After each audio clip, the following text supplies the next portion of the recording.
তায়েফ যারা আছেন তাদের জন্য একটি বিশেষ সুখবর। আগামী 21 ও 22 অগাস্ট অর্থাৎ শুক্র ও শনিবার সকাল 8টা থেকে সন্ধ্যে 5টা পর্যন্ত জেদ্দা থেকে একটি বিশেষ কনসুলেট টিম আপনাদেরকে পাসপোর্ট সংক্রান্ত বিশেষ সেবা প্রদান করবে।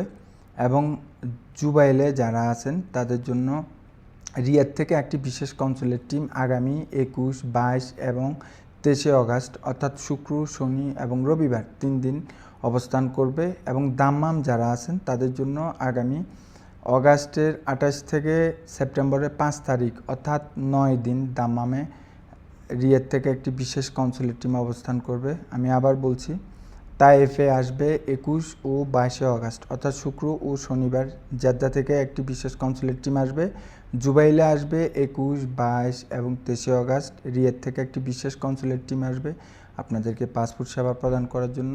এবং দাম্মাম এবং তার পার্শ্ববর্তী অঞ্চলে যারা আছেন তাদের জন্য আগামী 28 অগাস্ট থেকে সেপ্টেম্বরের 5 তারিখ অর্থাৎ 9 দিন একটি বিশেষ কনসুলেট টিম আসবে, অবস্থান করবে 9 দিন, আপনাদেরকে পাসপোর্ট সংক্রান্ত সেবা প্রদান করবে।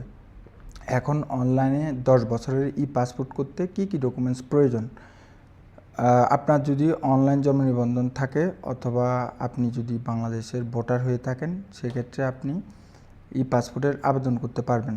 যদি কারো ভোটার আইডি কার্ড না থাকে সেক্ষেত্রে অনলাইন জন্ম নিবন্ধন দিয়ে 10 বছরের পাসপোর্টের আবেদন করতে পারবেন। সেক্ষেত্রে অবশ্যই জন্ম নিবন্ধন, জন্মস্থান এবং নিজের নাম, বাবার নাম সব তথ্য ইংলিশ ফরম্যাট হতে হবে। আবারও বলছি, কারো যদি বাংলা থাকে এটা অ্যাকসেপ্ট করবে না, অবশ্যই ইংলিশ হতে হবে।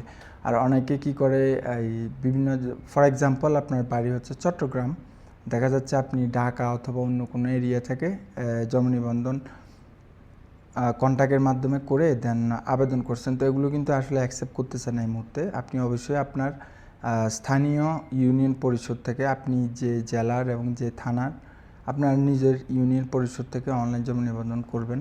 আর যাদের পাসপোর্ট হারাই গেছে তারা হচ্ছে অবশ্যই এই থানা থেকে একটি জিডি করবেন, জিডি করে তারপর হচ্ছে অনলাইনে আবেদন করবেন।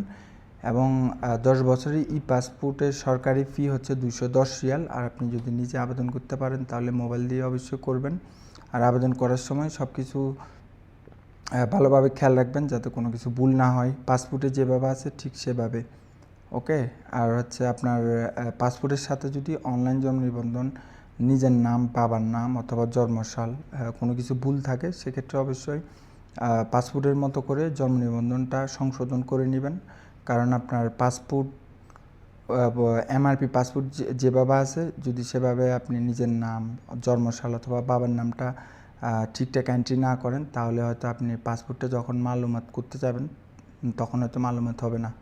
তো পাসপোর্ট সংক্রান্ত যে কোনো তথ্য এবং সহযোগিতার জন্য হোয়াটসঅ্যাপে যোগাযোগ করুন। আর কেউ যদি নিজে নিজে আবেদন করতে না পারেন তাহলে অবশ্যই আমার সাথে যোগাযোগ করুন, আমাকে হোয়াটসঅ্যাপে মেসেজ করুন। তো ধন্যবাদ, সবাই ভালো।